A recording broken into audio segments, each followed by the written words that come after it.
Halo semuanya, selamat nih jurnal film gue yang lainnya dan selamat datang lagi di channel Ira Suasana. Dan kali ini gue pengen ngomongin soal film terbaru dari franchise yang harusnya lumayan populer. Dan ya, film kali ini yang pengen gue bahas adalah From the World of John Wick, Ballerina.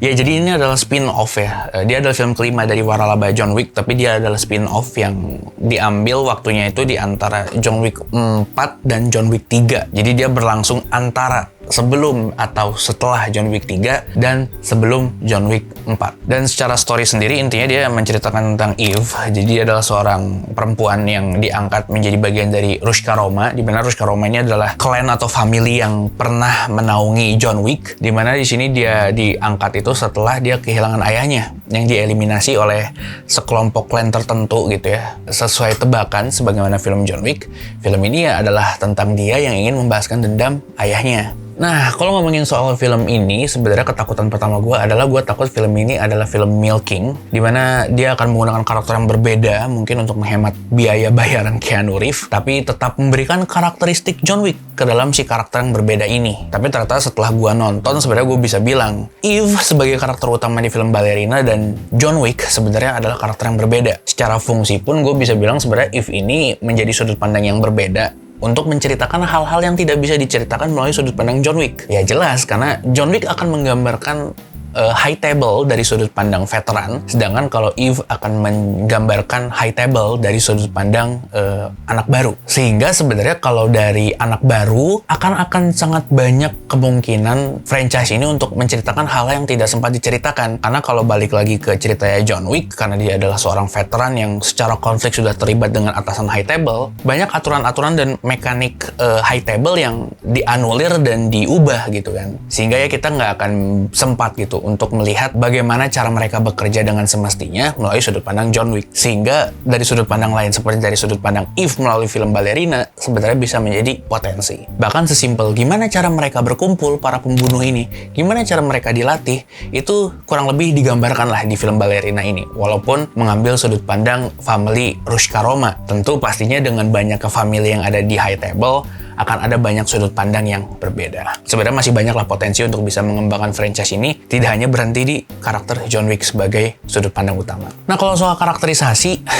gue nggak bisa jamin banyak, cuman dari apa yang gue dapetin, sebenarnya gue bisa bilang overall Eve itu adalah karakter yang berbeda dengan John Wick. Well, kita nggak bisa lihat itu dari storytelling, karena film John Wick tentu saja tidak menjual storytelling yang bagus gitu. Mereka lebih menjual aksi dan koreografi yang hampir mendominasi sebagian besar film ini. Sehingga ya dari itulah kita bisa melihat karakterisasi itu, dan menurut gue mereka mengerti akan hal itu dan memanfaatkan dengan baik aksi-aksi ini untuk memberikan karakterisasi. Kalau John Wick, gue interpretasikan sebagai orang yang taktis dan strategis dalam pertarungan. Gimana caranya dia bisa menyelesaikan pertarungan secepat mungkin dengan cara yang on point dan langsung gitu. Gimana caranya dia bisa mengeliminasi sejitu mungkin. Sedangkan kalau Eve, ya terlepas dari dia yang masih anak baru, dia adalah tipikal orang yang akan bertarung dengan cara yang sembrono dan liar. Nggak sedikit lah dia ketika terancam itu melakukan tindakan-tindakan yang sepertinya kurang meyakinkan, cenderung lambat, dan kurang responsif. Tapi kita bisa lihat kalau dia memang sudah banyak melakukan latihan dan punya gerakan yang cukup lihai. Dan kalau gue lihat dari cara mereka bertarung, John Wick itu lebih mampu untuk mempertimbangkan skala destruktif tempat mereka bertarung. Sedangkan kalau Eve sendiri itu belum bisa nakar. Bahkan nggak sedikit lah adegan-adegan Eve yang di film ini kesannya tuh overkill. Nggak sedikit lah dia pengen mengeliminasi 1-2 orang tapi menggunakan bahan peledak gitu, yang mana bahan peledak itu harusnya punya radius yang jauh lebih besar gitu. Sehingga sebagian besar adegan pertarungan yang melibatkan Eve ini skala destruksinya jauh lebih brutal. Nah, kenapa gue bilang lebih brutal gitu ya, walaupun harusnya ketika kalian nonton film John Wick lebih brutal, ya gue bisa bilang sebenarnya orang yang melawan John Wick itu jauh lebih fully armed, jauh lebih prepare, jauh lebih masif dibandingin orang yang ngelawan Eve. Tapi skalanya bisa hampir sama gitu.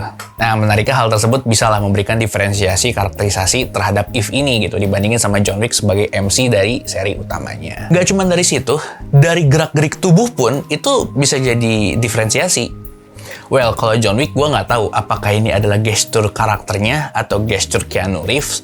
Tapi kita bisa tahu lah dari gimana cara dia jawab, gimana cara dia jalan. John Wick itu kan kalau ngejawab itu biasanya on point gitu. Kalau ditanya, yes I do gitu. Abis itu kayak nggak banyak ngomong gitu. Sedangkan kalau Eve itu lebih apa ya, lebih kelihatan seksi dan centil gitu.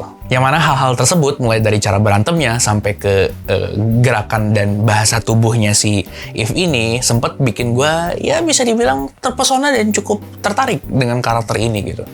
Gue berhasil apa ya, merasa peduli terhadap karakter ini setelah mengikuti sebagian film berjalan. Jadi ya gue cukup suka lah selama film ini berhasil menghadirkan karakterisasi karakter utama yang nggak bener-bener template John Wick. Nah kalau ngomongin soal template John Wick, gue suka gimana film ini walaupun beda director, itu tetap mempertahankan elemen-elemen utama dari universe John Wick-nya. Hal-hal sesederhana production value atau adegan-adegan tertentu itu masih dipertahankan. Kayak adegan persiapan membeli senjata atau adegan-adegan kontinental dengan set-set yang full lampu neon, adegan-adegan bar yang lampunya itu strobing banget gitu. Itu udah bisa gue anggap sebagai signature universe John Wick. Walaupun gue bisa bilang universe John Wick itu hampir sebagian besar scene-nya itu punya estetika gitu. Sedangkan kalau di film Ballerina ini sendiri adalah masih beberapa scene yang kurang punya estetika. Kayak adegan flashbacknya Eve, atau adegan-adegan minor lainnya. Tapi seenggaknya itu bisa ngasih diferensiasi antara Ballerina dengan film John Wick secara keseluruhan. Nah kalau secara sinematografi, sayangnya gue masih bisa lebih memuji film John Wick 4. Jauh lebih memanjakan mata dengan komposisi dan shot yang jauh lebih rapih dan estetik. Menurut gue di sini beberapa shotnya itu ada beberapa yang kurang mateng gitu. Khususnya secara komposisi. Nah, satu aspek secara teknis yang gue suka untuk tetap mempertahankan John Wick-nya adalah scoring-nya. Ya, setahu gue komposernya sama ya dengan seri-seri John Wick yang lain, cuman ya lagu-lagunya itu cukup ikonik dan cukup representatif terhadap dunia John Wick. Khususnya ketika adegan tadi, adegan ngebeli senjata. Itu apa ya, punya warna yang sama dengan adegan ketika di John Wick 2, si John Wick dia mau ngebeli senjata gitu dari bapak-bapak dengan suara berat itu.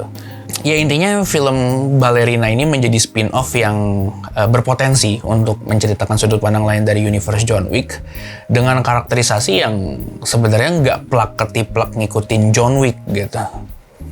Seenggaknya dia punya ciri khas secara karakteristik yang memberikan pengalaman yang sedikit berbeda dalam menikmati berbagai sequence aksi dalam film ini.